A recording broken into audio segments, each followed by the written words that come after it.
Kenapa korupsi ini masih banyak di Indonesia padahal sudah ada penegakan hukum? Sebenarnya kalau di Undang-Undang Korupsi itu kan ada dikategorikan dalam beberapa tipologi seperti penyuapan. Pada intinya atau pada dasarnya regulasi atau ketentuan dasar yang mengatur terkait korupsi itu diatur pada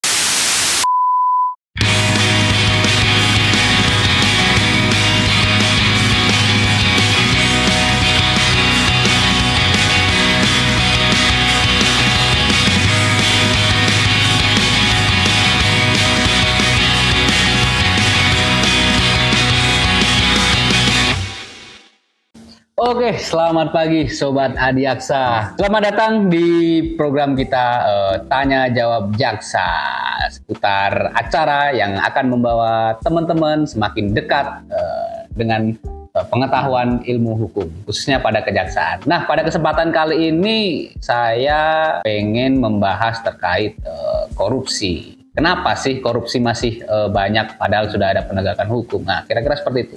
Nah, ini korupsi sendiri itu kan kalau kita mengartikulasikan secara yuridis itu kan diatur dalam Undang-Undang Tipikor atau Undang-Undang Nomor 31 Tahun 1999 yang sudah dirubah tahun 2001. Nah, di sini kalau kita melihat korupsi ini kan pada intinya diatur dalam pasal 2 dan pasal 3 yang secara garis besar mengatur terkait perbuatan memperkaya diri sendiri atau menguntungkan diri sendiri atau orang lain atau suatu korporasi yang efeknya akibatnya itu akan menimbulkan kerugian keuangan negara. Nah, poinnya di situ. Dari perbuatan itu nanti timbul ada kerugian keuangan negara. Inilah yang kenapa korupsi ini menjadi extraordinary crime, karena efeknya itu bukan hanya cuma terhadap 1-2 orang, tapi satu negara, karena sifatnya keuangan negara itu berlaku untuk semua masyarakat Indonesia. Kira-kira seperti itu.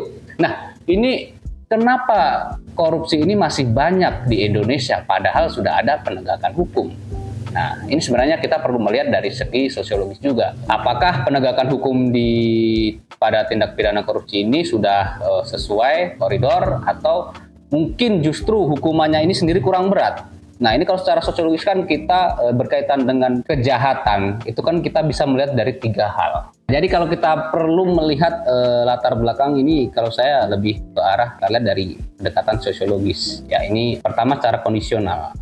Nah, ini kita perlu melihat secara kontekstual dulu. Apakah pelaku tindak pidana korupsi ini memiliki alasan tertentu? Karena kondisional kan sifatnya individual. Nah, karena individual, jadi orang-orang pelaku tindak pidana ini kan dia memiliki latar belakang seperti apa yang mendorong dia sehingga dia melakukan suatu tindak pidana, khususnya tindak pidana korupsi. Mungkin ada masalah ekonomi, dia butuh uang banyak, atau bagaimana. Nah, kita harus teliti lebih jauh terkait hal tersebut. Yang kedua, secara struktural. Nah, struktural ini kita perlu melihat apakah si pelaku tindak pidana ini memang secara struktural berada di lingkungan yang mengharuskan dia melakukan tindak pidana korupsi. Misal, dia dalam suatu instansi atau dalam satu perusahaan atau dalam suatu lembaga. Nah, dari lembaga dari hulu hingga hilirnya itu memang korupsi ini menjadi budaya meskipun hanya kecil-kecil yang kemungkinan kemudian merembet menjadi korupsi yang bernilai besar. Nah, kita harus menilik lebih jauh. Bagaimana sih situasi kondisi struktural di lembaga tersebut atau di instansi tersebut. Yang ketiga, secara kultural. Kultural ini artinya apakah korupsi ini sudah menjadi budaya dalam suatu lingkungan pelaku ini. Jadi kita harus melihat lebih jauh bagaimana si pelaku ini memandang korupsi. Apakah dia memandangnya sebagai hal yang biasa di kehidupan sehari-hari atau sebagai suatu insidental. Katakanlah hanya terjadi satu kali pada satu waktu tertentu. Jadi misal dia pada kehidupan sehari sudah terbiasa untuk mengkorupsi kecil-kecil, kemudian ada kesempatan untuk besar, nah itu kan kita juga harus menilik lebih jauh bagaimana perilaku dia kehidupan sehari-hari.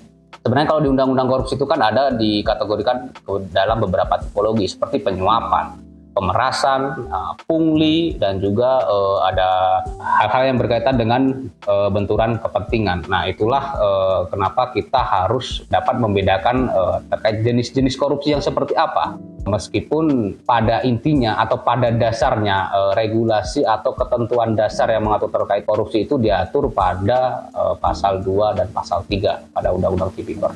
Nah, mungkin itu saja berkaitan dengan sambutan agar teman-teman lebih tertarik untuk membahas lebih lanjut terkait hukum, tentunya tindak pidana korupsi.